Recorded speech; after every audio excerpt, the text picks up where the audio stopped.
ರಾಜ್ಯ ಕಾಂಗ್ರೆಸ್ನಲ್ಲಿ ಕುರ್ಚಿ ಕಿತ್ತಾಟ ಈಗ ಮತ್ತೆ ತೀವ್ರಗೊಳ್ಳೋ ಲಕ್ಷಣಗಳು ಕಾಣಿಸ್ತಾ ಇದೆ. ಡಿಸಿಎಂ ಡಿಕೆ ಶಿವಕುಮಾರ್ ದೆಹಲಿ ಪ್ರವಾಸ ಮುಗಿಸಿ ವಾಪಸ್ಸಾಗ್ತಿದ್ದಂತೆಯೇ ಸಿಎಂ ಸಿದ್ದರಾಮಯ್ಯ ಆಪ್ತ ಬಣ ದೆಹಲಿಗೆ ದೌಡಾಯಿಸಿರುವುದು ರಾಜಕೀಯ ವಲಯದಲ್ಲಿ ಭಾರೀ ಕುತೂಹಲ ಮೂಡಿಸಿದೆ. ಈಗಾಗಲೇ ದಿಲ್ಲಿಯಲ್ಲಿ ಸಚಿವ Satish Jarkiholi doctor H C Mahadevappa ಬೀಡು ಬಿಟ್ಟಿದ್ದು ಎಐಸಿಸಿ ಅಧ್ಯಕ್ಷ ಮಲ್ಲಿಕಾರ್ಜುನ ಖರ್ಗೆ ಅವರನ್ನ ಭೇಟಿ ಮಾಡಿ ಚರ್ಚೆ ನಡೆಸಿದ್ದಾರೆ. ಸತೀಶ್ ಜಾರಕಿಹೊಳಿ ಮತ್ತೊಮ್ಮೆ ಕೆಪಿಸಿಸಿ ಅಧ್ಯಕ್ಷ ಸ್ಥಾನಕ್ಕೆ ಬೇಡಿಕೆ ಇಟ್ಟಿದ್ದಾರೆ ಎನ್ನಲಾಗಿದೆ. ನಾಯಕತ್ವದ ಗೊಂದಲದಿಂದ ಪಕ್ಷಕ್ಕೆ ಸಾಕಷ್ಟು ಹಾನಿಯಾಗ್ತಿದೆ. ಈಗಲೇ ಇದನ್ನು ಸರಿಪಡಿಸದಿದ್ದರೆ ಮುಂದೆ ಇನ್ನಷ್ಟು ಕಷ್ಟ ಆಗಲಿದೆ ಅಂತ ಹೇಳಿದ್ದಾರಂತೆ. ಸಚಿವ ಸತೀಶ್ ಜಾರಕಿಹೊಳಿ ದೆಹಲಿಗೆ ತೆರಳಿದ್ದು ರಣದೀಪ್ ಸುರ್ಜೇವಾಲಾ ಅವರನ್ನ ಭೇಟಿಯಾಗಿದ್ದಾರೆ. ಈ ವೇಳೆ ಅರ್ಧ ಗಂಟೆಗೂ ಹೆಚ್ಚು ಕಾಲ ರಾಜ್ಯ ರಾಜಕೀಯ ವಿದ್ಯಮಾನಗಳ ಬಗ್ಗೆ ಚರ್ಚೆ ನಡೆಸಿದ್ದಾರೆ. ಸುರ್ಜೇವಾಲಾ ಭೇಟಿ ಬಳಿಕ ಮಾತನಾಡಿದ ಅವರು, ರಾಜ್ಯದಲ್ಲಿ ಉಂಟಾಗಿರುವ ಗೊಂದಲಕ್ಕೆ ಹೈಕಮಾಂಡ್ ಪರಿಹಾರ ಹುಡುಕಬೇಕು. ನಾವು ಈ ಹಿಂದೆ ಹೇಳಿದ್ವಿ ಗೊಂದಲ ನಿಲ್ಲಬೇಕು ಅಂತ, ಈಗಲೂ ಅದನ್ನೇ ಹೇಳ್ತಿದ್ದೀವಿ. ಸಂಪುಟ ವಿಸ್ತರಣೆಗೆ ಸೂಕ್ತ ಸಮಯದಲ್ಲಿ ಮಾಡ್ತೀವಿ ಅಂತ ಈಗಾಗಲೇ ಹೇಳಲಾಗಿದೆ ಎಂದರು. ಇನ್ನು ಸಿಎಂ ಆಪ್ತ ಸಚಿವರು ಖರ್ಗೆ ಭೇಟಿ ಮಾಡಿ ಮಾತುಕತೆ ನಡೆಸಿದ್ದು ಕುತೂಹಲ ಮೂಡಿಸಿದೆ. ಸಿಎಂ ಆರ್ಥಿಕ ಸಲಹೆಗಾರ ಬಸವರಾಜ ರಾಯರೆಡ್ಡಿ ಕೂಡ ದೆಹಲಿಗೆ ಪ್ರಯಾಣ ಬೆಳೆಸಿದ್ದಾರೆ. ಇಂದು ಹೈಕಮಾಂಡ್ ನಾಯಕರ ಭೇಟಿ ಮಾಡುವಂತಹ ಸಾಧ್ಯತೆ ಇದೆ. ಈಗಾಗಲೇ ಮಹಾದೇವಪ್ಪ, ಸತೀಶ್ ಜಾರಕಿಹೊಳಿ ದೆಹಲಿಯಲ್ಲಿದ್ದು ರಾಜ್ಯದ ವಿದ್ಯಮಾನಗಳ ಬಗ್ಗೆ ಹೈಕಮಾಂಡ್ ಜೊತೆ ಚರ್ಚೆ ನಡೆಸುವ ಸಾಧ್ಯತೆ ಇದೆ. ರಾಜ್ಯ ಕಾಂಗ್ರೆಸ್ನಲ್ಲಿ ಗೊಂದಲಗಳ ಬಗ್ಗೆ ಕಲಬುರಗಿಯಲ್ಲಿ ಗೃಹ ಸಚಿವ ಪರಮೇಶ್ವರ್ ಮಾತನಾಡಿದ್ದಾರೆ. ಎಲ್ಲದಕ್ಕೂ ಆದಷ್ಟು ಬೇಗ ನಮ್ಮ ಹೈಕಮಾಂಡ್ನವರು ಉತ್ತರ ಕೊಡ್ತಾರೆ. ಯಾವುದೇ ಗೊಂದಲ ಇಲ್ಲದೆ ನಾವು ಜನರಿಗೆ ಮಾತು ಕೊಟ್ಟಂತೆ ಸೇವೆಯನ್ನ ಮುಂದುವರಿಸ್ತೀವಿ. ಹೈಕಮಾಂಡ್ ಯಾವುದೇ ತೀರ್ಮಾನ ಕೈಗೊಂಡ್ರೂ ನಾವು ಬದ್ಧರಾಗಿರ್ತೀವಿ. ಪಕ್ಷದಲ್ಲಿ ಅಧಿಕಾರ ಬದಲಾವಣೆ ವಿಚಾರವಾಗಿ ಯಾವುದೇ ರೀತಿ ಗೊಂದಲ ಇಲ್ಲ. ಅಲ್ಲೊಬ್ರು ಇಲ್ಲೊಬ್ರು ಈ ಬಗ್ಗೆ ಮಾತನಾಡಿರಬಹುದು, ಅಂದ್ರೆ ಅದು ಗೊಂದಲ ಅಲ್ಲ ಅಂತ ಹೇಳಿದ್ದಾರೆ. ದಾವಣಗೆರೆ ಉಪಚುನಾವಣೆ ಬಳಿಕ ಮುಸ್ಲಿಂ ನಾಯಕರ ಮೇಲೆ ಕಾಂಗ್ರೆಸ್ ತೆಗೆದುಕೊಂಡ ಶಿಸ್ತು ಕ್ರಮದ ವಿರುದ್ಧ ಅಸಮಾಧಾನ ಇನ್ನೂ ಕೂಡ ಮುಂದುವರೆದಿದೆ. ಈಗಾಗಲೇ ಮುಸ್ಲಿಂ ಸಮುದಾಯದ ಕಾಂಗ್ರೆಸ್ ವಿರುದ್ಧ ಸಿಟ್ಟನ್ನು ಬಹಿರಂಗವಾಗಿ ಹೊರಹಾಕಿದೆ. ಇದೀಗ ರಾಷ್ಟ್ರೀಯ ಅಹಿಂದ ಸಂಘಟನೆ ಕಾಂಗ್ರೆಸ್ ಪಕ್ಷದ ನಿರ್ಧಾರವನ್ನು ಖಂಡಿಸಿದ್ದು ಮುಸ್ಲಿಂ ಸಮುದಾಯದ ನಾಯಕರ ಮೇಲೆ ಕಾಂಗ್ರೆಸ್ ತೆಗೆದುಕೊಂಡ ಶಿಸ್ತು ಕ್ರಮದ ವಿರುದ್ಧ ಇಂದು ಮಧ್ಯಾಹ್ನ 1 ಗಂಟೆಗೆ ಪ್ರೆಸ್ ಕ್ಲಬ್ನಲ್ಲಿ ಸುದ್ದಿಗೋಷ್ಠಿ ನಡೆಸಲಿದ್ದಾರೆ. ಮೇ 9ರಂದು ಚಿತ್ರದುರ್ಗದಲ್ಲಿ ಯಡಿಯೂರಪ್ಪ ಉತ್ಸವ ನಡೆಯಲಿದೆ. ಈ ಬಗ್ಗೆ ವಿಜಯಪುರದಲ್ಲಿ ಶಾಸಕ ಬಸನಗೌಡ ಪಾಟೀಲ್ ಯತ್ನಾಳ್ ವಾಗ್ದಾಳಿ ನಡೆಸಿದ್ರು. ನನ್ನ ಮಗನನ್ನ ಅಧ್ಯಕ್ಷ ಸ್ಥಾನದಿಂದ ತೆಗೆದ್ರೆ ಹುಷಾರ್ ಅಂತ ಹೈಕಮಾಂಡ್ಗೆ ಬ್ಲಾಕ್ ಮೇಲ್ ಮಾಡ್ತಿದ್ದಾರೆ. ಯಡಿಯೂರಪ್ಪ ಪ್ರಾಮಾಣಿಕ ರಾಜಕಾರಣಿ ಅಲ್ಲ. ಸೈಕಲ್ ಹಿಡಿದು ಹೆಲಿಕಾಪ್ಟರ್ ಖರೀದಿ ಮಾಡಿದ್ದಾರೆ. ಕೃಷ್ಣಾ ನದಿ ವಿಚಾರದಲ್ಲಿ ಯಡಿಯೂರಪ್ಪ ಅನ್ಯಾಯ ಮಾಡಿದ್ದಾರೆ. ನಮಗೆ ಸಿಗಬೇಕಾಗಿದ್ದ 2A ಮೀಸಲಾತಿಯನ್ನು ಕೊಡಲಿಲ್ಲ. ಯಾವ ಸಾಧನೆ ಮಾಡಿದ್ದಾರೆ ಅಂತ ಈ ಉತ್ಸವ ಮಾಡ್ತಾ ಇದ್ದಾರೆ. ಮಗನ ಭವಿಷ್ಯಕ್ಕಾಗಿ ಉತ್ಸವ ಮಾಡ್ತಾ ಇರೋದು ಅಂತ ಕಿಡಿಕಾರಿದ್ರು.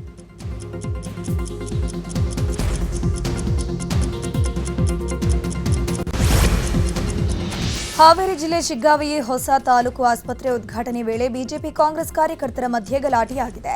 ಸಚಿವರ ಎದುರಲ್ಲೇ ಕಾರ್ಯಕರ್ತರು ಕೈ ಮಿಲಾಯಿಸಿಕೊಂಡಿದ್ದಾರೆ. ಕೇಂದ್ರ ಸಚಿವ ಪ್ರಹ್ಲಾದ್ ಜೋಶಿ, ಆರೋಗ್ಯ ಸಚಿವ ದಿನೇಶ್ ಗುಂಡೂರಾವ್ ಭೇಟಿ ವೇಳೆ ಗಲಾಟೆ ನಡೆದು ಹೋಗಿರೋದು. ಎರಡೂ ಪಕ್ಷಗಳ ಬೆಂಬಲಿಗರು ಅವಾಚ್ಯ ಪದಗಳಿಂದ ನಿಂದಿಸಿದ್ದಾರೆ. ಮಧ್ಯಪ್ರವೇಶ ಮಾಡಿದ ಪೊಲೀಸರು ಪರಿಸ್ಥಿತಿಯನ್ನು ನಿಯಂತ್ರಣಕ್ಕೆ ತಂದರು.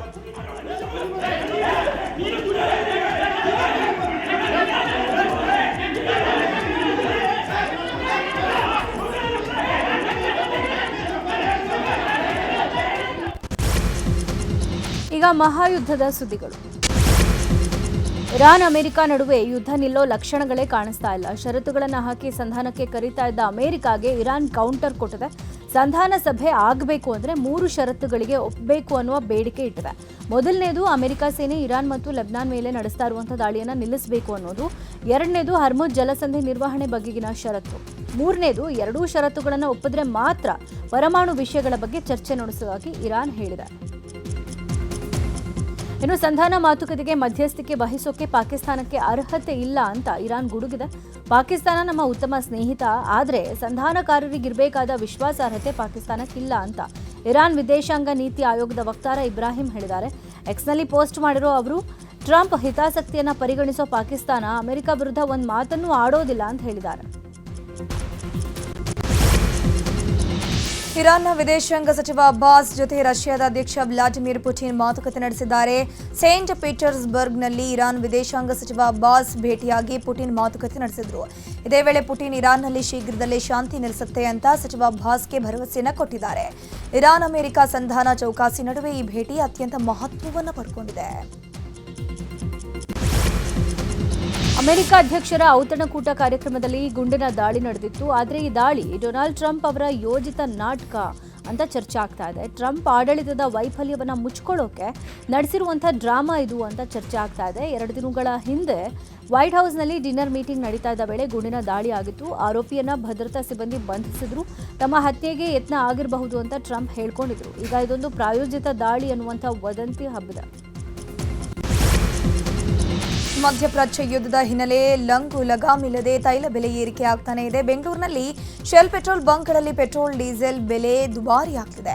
ಶೆಲ್ ಪೆಟ್ರೋಲ್ ಬಂಕ್ಗಳಲ್ಲಿ ಡೀಸೆಲ್ ಪೆಟ್ರೋಲ್ ದರ 130 ರೂಪಾಯಿ ದಾಟಿದೆ. ಪವರ್ ಡೀಸೆಲ್ ಲೀಟರ್ಗೆ 133 ರೂಪಾಯಿ ಇದೆ. ನಾರ್ಮಲ್ ಡೀಸೆಲ್ಗೆ 123 ರೂಪಾಯಿ ಇದೆ. ಪವರ್ ಪೆಟ್ರೋಲ್ಗೆ 130 ರೂಪಾಯಿ ಹಾಗೂ ನಾರ್ಮಲ್ ಪೆಟ್ರೋಲ್ಗೆ 120 ರೂಪಾಯಿ ಇದೆ.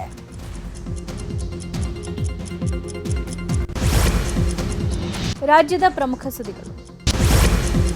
ಬೆಂಗಳೂರಿನ ನಂದಿನಿ ಲೇಔಟ್ನಲ್ಲಿ ಎಲ್ಇಡಿ ಬ್ಯಾನರ್ ಗೋದಾಮ್ನಲ್ಲಿ ಸಂಭವಿಸಿದ್ದ ಅಗ್ನಿ ಅವಘಡದಲ್ಲಿ 50ಕ್ಕೂ ಹೆಚ್ಚು ಯುವತಿಯರು ಪಾರಾಗಿದ್ದೇ ಅಚ್ಚರಿಯಾಗಿದೆ. ಭಾರೀ ಬೆಂಕಿ ಪಕ್ಕದಲ್ಲೇ ಇದ್ದ ಪಿಜಿಗೂ ಆವರಿಸಿತ್ತು.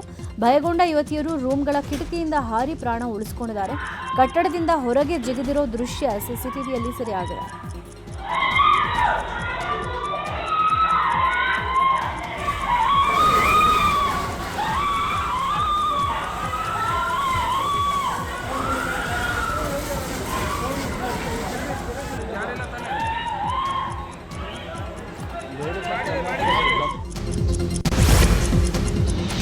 ಕಲಬುರಗಿಯಲ್ಲಿ ಎಸ್ಟಿ ಪ್ರಮಾಣ ಪತ್ರ ನೀಡುವಂತೆ ಆಗ್ರಹಿಸಿ ತಳವಾರ ಸಮುದಾಯ ಬೀದಿಗಿಳಿದು ಪ್ರತಿಭಟನೆ ಮಾಡ್ತಾ ಇದೆ. ಜಿಲ್ಲಾಧಿಕಾರಿಗಳ ಕಚೇರಿ ಮುಂದೆ ಪ್ರತಿಭಟನಾಕಾರರನ್ನ ಪೊಲೀಸರು ಬಂಧಿಸಿದ್ದಾರೆ. ಪೊಲೀಸರ ಕ್ರಮವನ್ನು ಖಂಡಿಸಿ ತಳವಾರ ಸಮಾಜದ ಮುಖಂಡರು 12 ಗಂಟೆಗೆ ಸುದ್ದಿಗೋಷ್ಠಿಯನ್ನು ಕರೆದಿದ್ದಾರೆ. ಡಾಕ್ಟರ್ ರಾಜ್ಕುಮಾರ್ ಸಮಾಧಿಯ ಜಾಗದ ಬಗ್ಗೆ ಕೆದಕಿದ ನಟ ಚೇತನ್ ವಿವಾದವನ್ನ ಮೈಮೇಲೆ ಇಳ್ಕೊಂಡಿದ್ದಾರೆ. ಇದರಿಂದ ಅಣ್ಣಾವರ ಫ್ಯಾನ್ಸ್ ಹಿಡಿದಿದ್ದು ನಟ ಚೇತನ್ ಸದಸ್ಯತ್ವ ರದ್ದುಪಡಿಸೋಕೆ ಕರವೇ ಆಗ್ರಹಿಸಿದೆ. ಕರ್ನಾಟಕ ಚಲನಚಿತ್ರ ವಾಣಿಜ್ಯ ಮಂಡಳಿಯಲ್ಲಿನ ಸದಸ್ಯತ್ವ ರದ್ದು ಮಾಡುವಂತೆ ಕೆಲ ಹೊತ್ತಲ್ಲೇ ಕರವೇ ಪ್ರವೀಣ್ ಶೆಟ್ಟಿ ನೇತೃತ್ವದಲ್ಲಿ ಪ್ರತಿಭಟನೆ ಮಾಡಲಿದ್ದಾರೆ. ಹಾಸನ ಜಿಲ್ಲೆಯಲ್ಲಿ ಮಾನವ ವನ್ಯಜೀವಿ ಸಂಘರ್ಷ ಹಿನ್ನೆಲೆ ವನ್ಯಜೀವಿ ಉಪಟಳ ಅರಿಯಲು ಜಿಲ್ಲಾ ಉಸ್ತುವಾರಿ ಸಚಿವ ಕೃಷ್ಣ ಭೈರೇಗೌಡ ಸಭೆ ನಡೆಸಿದರು. ಅರಣ್ಯ ಭವನದಲ್ಲಿ ಸಭೆ ನಡೆಸಿದ್ದು ಜಿಲ್ಲೆಯ ಮಲೆನಾಡು ಭಾಗದಲ್ಲಿ ಕಾಡಾನೆ ಉಪಟಳ ಹೆಚ್ಚಾಗಿದೆ. ಕಾಡಾನೆ, ಚಿರತೆ, ಕರಡಿ, ಕಾಡುಕೋಣ, ಹಾವಳಿ ಬಗ್ಗೆ ಸಚಿವರು ಅಧಿಕಾರಿಗಳಿಂದ ಮಾಹಿತಿಯನ್ನು ಪಡೆಕೊಂಡರು. ಚಿಕ್ಕಬಳ್ಳಾಪುರ ಜಿಲ್ಲೆ ಗೌರಿಬಿದನೂರಿನಲ್ಲಿ ಗಾರ್ಮೆಂಟ್ ಬಸ್ ಪಲ್ಟಿಯಾಗಿದೆ. ಇದರ ಪರಿಣಾಮ 15 ಜನರಿಗೆ ಗಾಯಗಳಾಗಿದ್ದು 7 ಮಂದಿಯ ಸ್ಥಿತಿ ಗಂಭೀರವಾಗಿದೆ. ಗೌರಿಬಿದನೂರಿನಿಂದ ವೇದಲವೇಣಿ ಮೂಲಕ ದೊಡ್ಡಬಳ್ಳಾಪುರದ ಗಾರ್ಮೆಂಟ್ಸ್ಗೆ ಕಾರ್ಮಿಕರು ಹೋಗ್ತಿದ್ರು. ಬಸ್ ಚಾಲಕನ ಅಜಾಗರೂಕತೆಯಿಂದ ಅಪಘಾತ ಸಂಭವಿಸಿದೆ ಎನ್ನಲಾಗಿದೆ.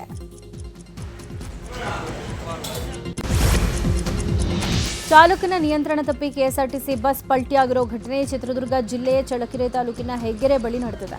ರಾಯಚೂರಿನ ಕಡೆಯಿಂದ ಬೆಂಗಳೂರು ಕಡೆಗೆ ತೆರಳುತ್ತಾ ಇದ್ದ ಬಸ್ ಚಾಲಕನ ನಿಯಂತ್ರಣ ತಪ್ಪಿ ಪಲ್ಟಿಯಾಗಿದೆ. ಬಸ್ನಲ್ಲಿದ್ದ 20ಕ್ಕೂ ಹೆಚ್ಚು ಜನರಿಗೆ ಸಣ್ಣಪುಟ್ಟ ಗಾಯಗಳಾಗಿದ್ದು ಚಳ್ಳಕೆರೆ ಸಾರ್ವಜನಿಕ ಆಸ್ಪತ್ರೆಗೆ ಗಾಯಾಳುಗಳಿಗೆ ಚಿಕಿತ್ಸೆ ನೀಡಲಾಗ್ತಾ ಇದೆ. ಸ್ಥಳಕ್ಕೆ ಪಿಐ ಕುಮಾರ್ ಭೇಟಿ ನೀಡಿ ಪರಿಶೀಲನೆ ಮಾಡಿದ್ದು ಈ ಬಗ್ಗೆ ಚಳ್ಳಕೆರೆ ಪೊಲೀಸ್ ಠಾಣೆಯಲ್ಲಿ ಪ್ರಕರಣ ದಾಖಲಾಗಿದೆ.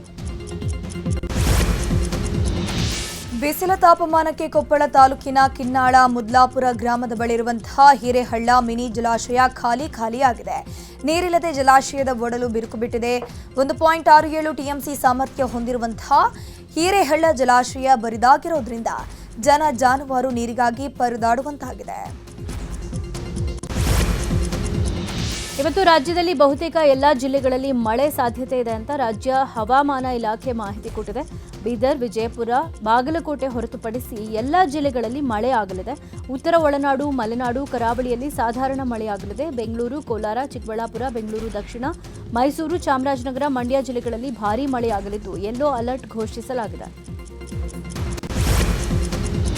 ಗ್ಯಾಸ್ ಸಿಲಿಂಡರ್ ಅಭಾವದಿಂದ ಗ್ಯಾಸ್ ಸಿಗದೆ ಮಹಿಳೆಯೊಬ್ಬರು ಗ್ಯಾಸ್ ಸಿಲಿಂಡರ್ ಅನ್ನ ತಲೆ ಮೇಲೆ ಹೊತ್ಕೊಂಡು 2.5 ಕಿಲೋಮೀಟರ್ ನಡೆದಿದ್ದಾರೆ. ಮೈಸೂರು ಜಿಲ್ಲೆ ನಂಜನಗೂಡು ತಾಲೂಕಿನ ಕಳಲೆ ಗ್ರಾಮದಲ್ಲಿ ಘಟನೆ ಆಗಿರುವುದು. ಮಹಿಳೆ ಗ್ಯಾಸ್ ಸಿಲಿಂಡರ್ ಹೊತ್ಕೊಂಡು ಸಾಗೋ ದೃಶ್ಯ ಸ್ಥಳೀಯರ ಮೊಬೈಲ್ನಲ್ಲಿ ಸೆರೆಯಾಗಿದ್ದು ಜಾಲತಾಣದಲ್ಲಿ ವಿಡಿಯೋ ವೈರಲ್ ಆಗಿದೆ. ಕೊಲ್ಲಿ ಯುದ್ಧದ ಎಫೆಕ್ಟ್ನಿಂದ ಅಡುಗೆ ಸಿಲಿಂಡರ್ ಸರಬರಾಜಲ್ಲಿ ವ್ಯತ್ಯಯ ಆದ ನಡುವೆ ವ್ಯಕ್ತಿಯೊಬ್ಬ ಸಿಲಿಂಡರ್ ಕದ್ದು ಎಸ್ಕೇಪ್ ಆಗಿದ್ದಾನೆ. ಬೆಂಗಳೂರು ಹೊರವಲಯದ ಎಲೆಕ್ಟ್ರಾನಿಕ್ ಸಿಟಿ ಬಳಿ ಘಟನೆ ನಡೆದಿದೆ. ಕಾಂಪೌಂಡ್ ಒಳಗೆ ಇರಿಸಿದ್ದ ಗ್ಯಾಸ್ ಸಿಲಿಂಡರ್ ಕದ್ದು ಕಳ್ಳ ಬೈಕ್ನಲ್ಲೇ ಎಸ್ಕೇಪ್ ಆಗಿದ್ದಾನೆ. ಕಳ್ಳನ ಕೈಚಳಕ ಸಿಸಿಟಿವಿಯಲ್ಲಿ ಸೆರೆಯಾಗಿದೆ.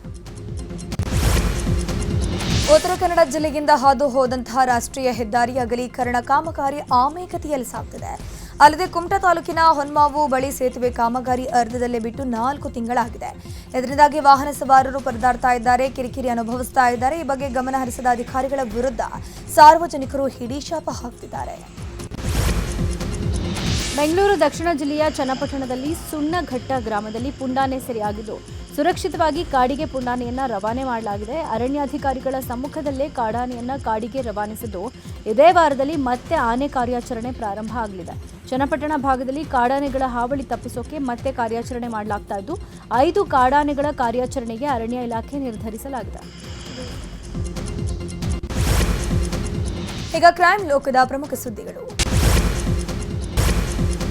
ವರದಕ್ಷಿಣೆ ಕಿರುಕುಳ ನೀಡಿ ಗೃಹಿಣಿಗೆ ಹಲ್ಲೆ ಮಾಡಿ ಹತ್ಯೆ ಮಾಡಿರುವ ಆರೋಪ ಕೇಳಿಬಂದಿದೆ. ಕಲಬುರಗಿಯ ಹರಸೂರು ಗ್ರಾಮದಲ್ಲಿ ಘಟನೆ ನಡೆದಿರುವುದು. ಸ್ನೇಹಲತಾ ಎಂಬಾಕೆ ಸಾವನ್ನಪ್ಪಿದ್ದಾಳೆ.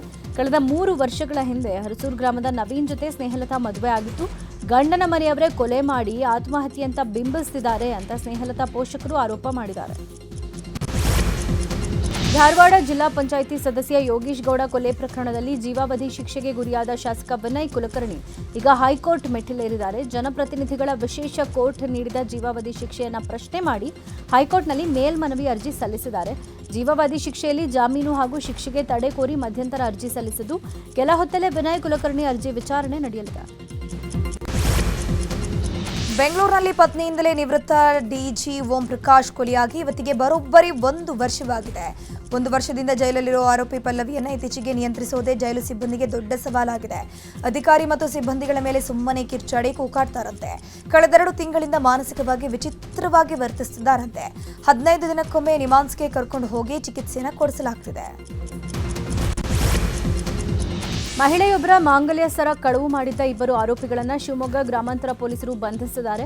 ಏಪ್ರಿಲ್ 25ನೇ ತಾರೀಕು ಬೆಳಗ್ಗೆ ಮಹಿಳೆಯೊಬ್ಬರು ಹೊಳಲೂರಿಗೆ ಆಗಮಿಸಿದ್ರು. ನಡ್ಕೊಂಡು ಹೋಗುವಾಗ ಬೈಕ್ನಲ್ಲಿ ಬಂದ ಕಳ್ಳರು 35 ಗ್ರಾಂ ತೂಕದ ಮಾಂಗಲ್ಯ ಸರ ಕಿತ್ಕೊಂಡು ಪರಾರಿ ಆಗಿದ್ರು.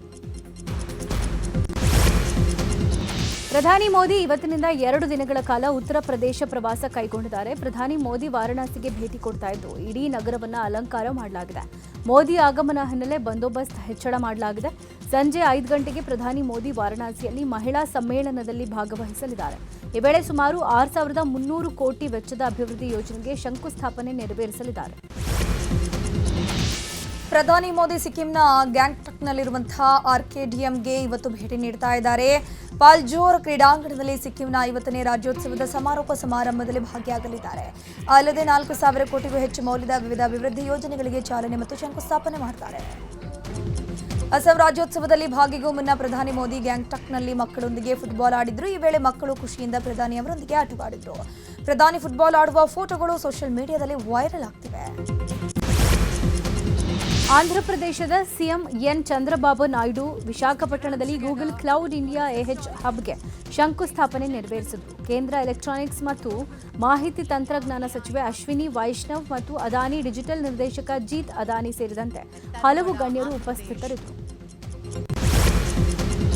ಪಶ್ಚಿಮ ಬಂಗಾಳದಲ್ಲಿ ಬಹಿರಂಗ ಪ್ರಚಾರಕ್ಕೆ ತೆರೆ ಬಿದ್ದಿದೆ. ಇಂದು ಮನೆ ಮನೆ ಪ್ರಚಾರ ನಡೆಯಲಿದೆ. ನಾಳೆ ಬೆಳಗ್ಗೆ 7:30ರಿಂದ 2ನೇ ಹಂತದ 142 ಕ್ಷೇತ್ರಗಳಿಗೆ ಮತದಾನ ನಡೆಯಲಿದೆ. ಪ್ರಚಾರದ ಕೊನೆಯ ದಿನವಾದ ನಿನ್ನೆ ಪ್ರಧಾನಿ ಮೋದಿ, ನಿತಿನ್ ನಬೀನ್ ಸೇರಿದಂತೆ ಬಿಜೆಪಿಯ ಪ್ರಮುಖ ನಾಯಕರು ಭರ್ಜರಿ ಮತಬೇಟೆ ನಡೆಸಿದರು. ಟಿಎಂಸಿ ಲೀಡರ್ಸ್ ಕೂಡ ಅಬ್ಬರದ ಪ್ರಚಾರ ಮಾಡಿ ಮತ ಶಿಕಾರಿ ನಡೆಸಿದರು.